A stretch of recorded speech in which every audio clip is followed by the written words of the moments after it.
Whoa, best and worst things. That question is a good one there. Worst things. Have you ever traveled to a place where before you started your journey, you were so much in love you were looking forward to explore, and suddenly the joy leaves you and you want to rush back to your comfort zone? That is what happened to me. Could you expand on what you mean? Sorry. That is what literally happened to me. So back home, it's such a pleasure because it exposes you and for you to explore the world, not to be within your space and be comfortable about what you know, but you have to be with others from other countries or probably other cultural background, other background, to just so you can know what it is to be in their shoes. Similar surrounding. Exactly. I was all happy, all joyous, the kind of happiness, joy within, okay, I'm going to the uni, I'm joining the uni. And this time is not just my home country, I'm traveling, I'm going to have international friends, international connections and all that. Then I got in here. Within a week that I started classes, I literally ran back to my room, straight to my washroom and started crying. I cried out. I just didn't have the feel what I was looking forward to. I felt like I am in a different world, although I'm there to learn. But social life also matters. It was just you alone. Unfamiliar. Going to class, from class to your room, nothing to do, not to talk to anybody. So I think the first few months, it was quite stressful. Naturally, I'm not a person, I'm not really an extrovert. So initially, I didn't see that coming. I presume it was just going to be the usual things, the usual way, the usual life that I'm used to. And suddenly, the same person is crying out because life feels like different. So different. I was so much caught up in the world of the UK. I was so much caught up and I really wanted to run back. And the good things that I've learned over the years is you don't grow in your comfort zone. Even as you are born and bred in a place that you think others are looking at, okay, it's the Western world. Yeah, it is. There is good things in there. There are good things. There are good places to learn from. But you don't really grow. If you were born in Manchester, you don't really grow in Manchester and expect yourself to expand, thinking Manchester is all that England has. No. So stretch your territories. Make sure you are making use of the opportunities. Any challenges, there have been a lot of challenges, I would say. Not doing so well on my courses. I had to burn candles. I had to literally stay up at night just to dedicate myself for good grades and all that. Those are all the challenges. I wouldn't have ever thought of doing that, even though I had the dreams of furthering my education. I never thought I was just going to sit and cross my legs and just watch my grades skip up. I had to sit down and learn. So through it all, it has been sort of the joy to get to a height.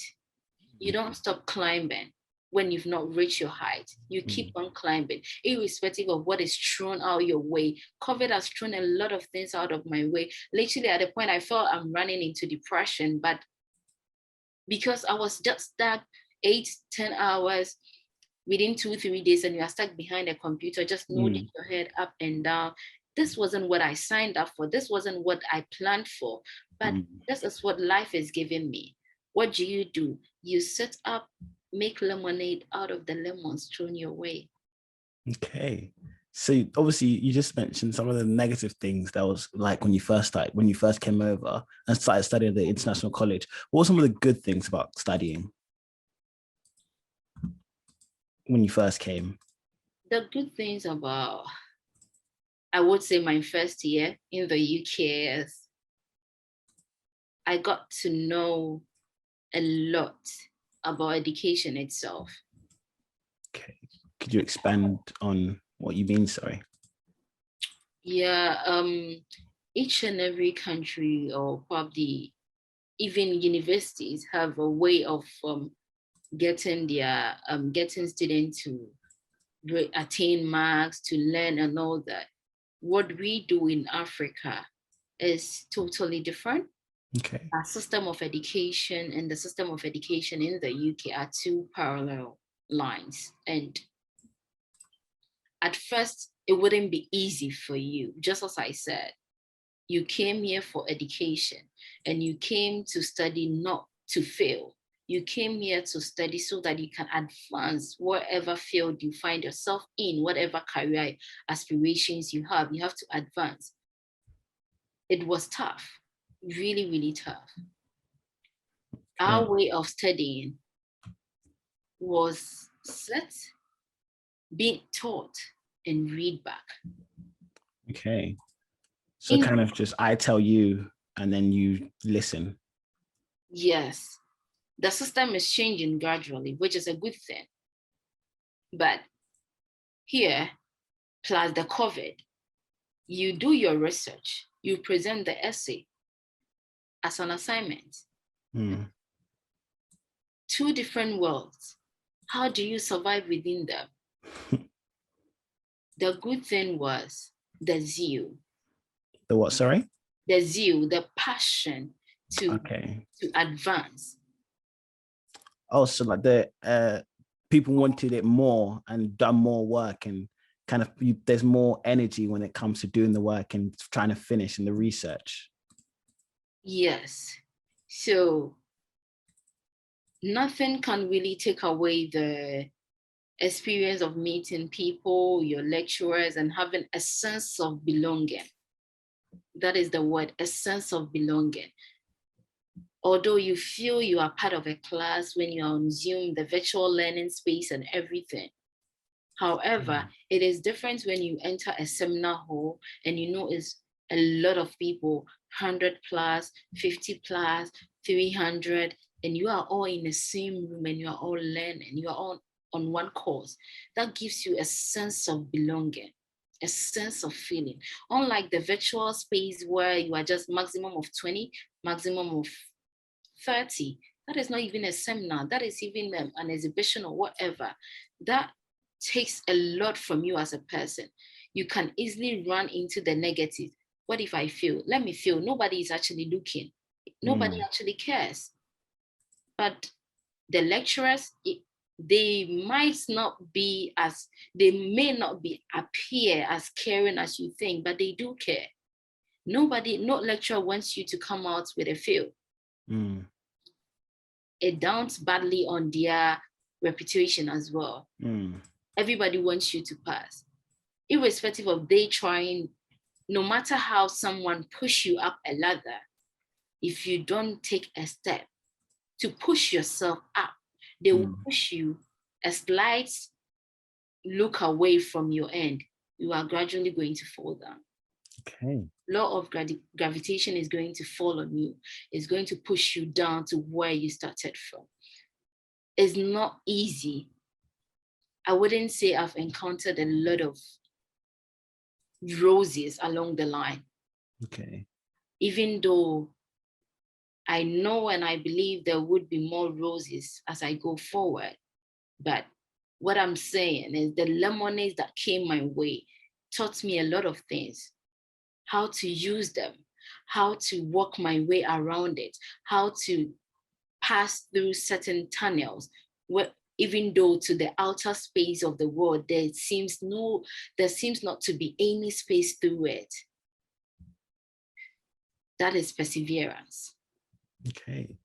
So if we now go into your undergrad/masters, what were the best and worst things about studying at Bournemouth University as your undergrad and masters after you finished the initial first year? Oh my goodness. The worst things is that at a point, I feel like people were being discriminative, Okay.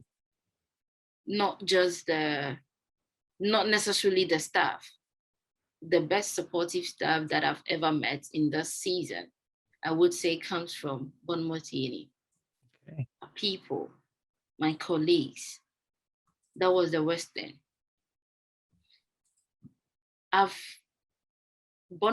Being at Bournemouth Uni have taught me a lot of things. And one of them is not to take negativity out of every situation.